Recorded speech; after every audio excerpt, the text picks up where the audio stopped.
Hello, and welcome to Boxes of Comics. I'm your host, Chase Higgins, and today we are going over why superhero movies have lost their touch and should figure out some different methods and ways in order to keep new ideas fresh and movies from feeling like they are getting boring.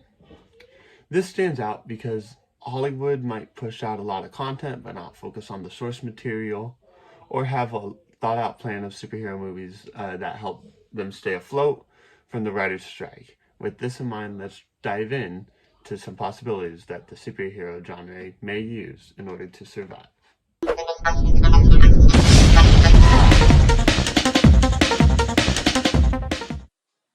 Okay, so the first of three ideas that I have to help both Marvel and DC survive the movies and to be successful is to focus on the quality and not the quantity of its products that are being put out into the world. This can be seen from both Marvel and DC in the past when they have experimented with their world building and pushing out into a shared universe. For Marvel, after Infinity War and Endgame, Phase 4 was kind of hit or miss when it was trying to revamp audiences and to get them interested once again in the MCU. We saw this with shows that flopped or movies that didn't do as well as projected, but it was nice to branch out, do something different. They just, I think, didn't hit it the way that Marvel thought that the movies were going to hit. To whereas with DC, they tried to do world building through Zack Snyder and the Snyderverse, but those movies weren't necessarily the best. With Man of Steel, Batman vs Superman, Justice League, the Zack Snyder Justice League, Wonder Woman 1 and 2, The Flash, Shazam, and all of those movies. It's like they're all there and they all have a connected universe, but there's no point, there's no map leading to like how all these connected.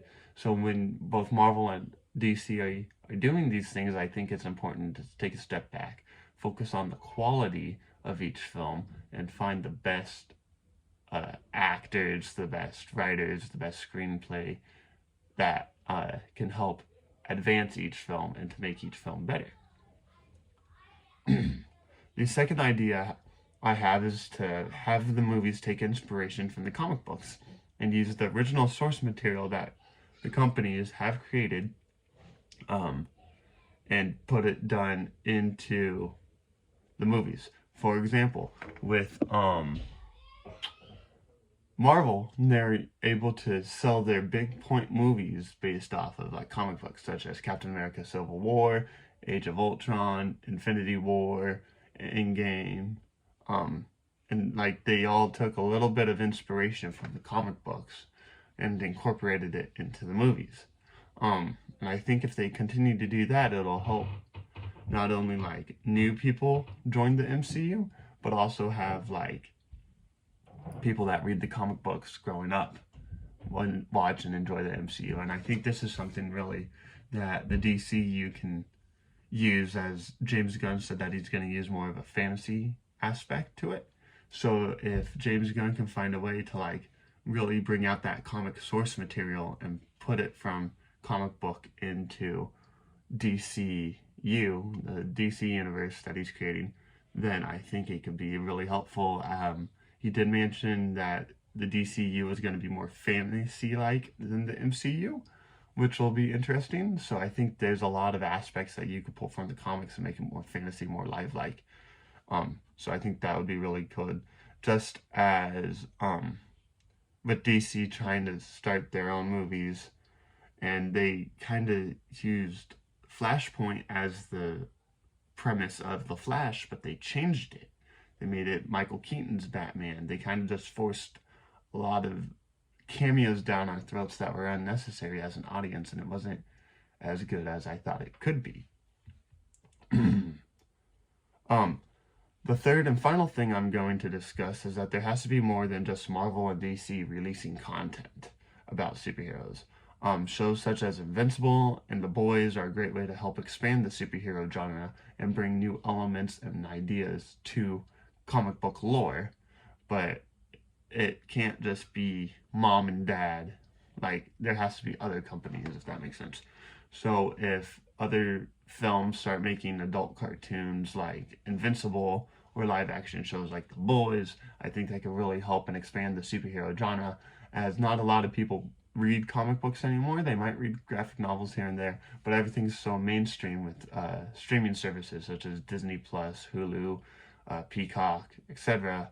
And I think if you can just figure out ways to have the smaller comics thrive in the world of pop culture and say, hey, here's an idea I have based off of this comic.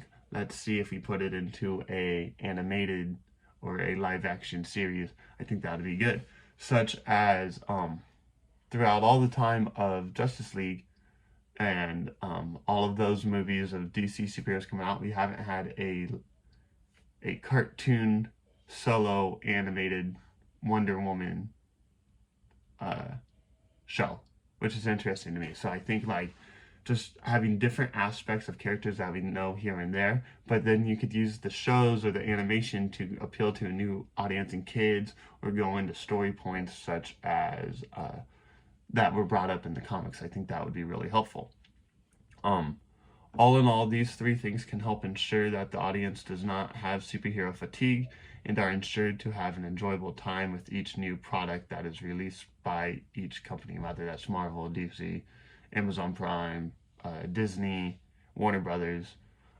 Just because through this, it ensures that companies have a chance to show off their product and be able to show you that they understand and they don't have to work for the biggest or most profitable company in order for the superhero genre to thrive. You could just be like a little indie film animation, such as what's going on with Star Wars, what's it called?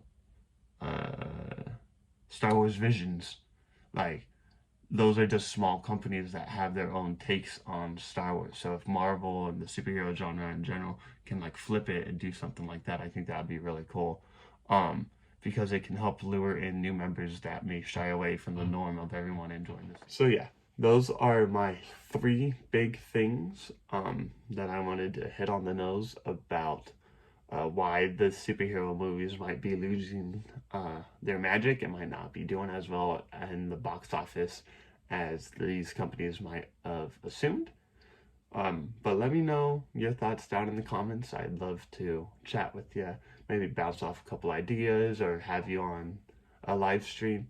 I think it could be really helpful. Once again, I am Chase Higgins. This is Box of the Comics. If you liked what you saw, make sure you like and subscribe, and we'll see you next time.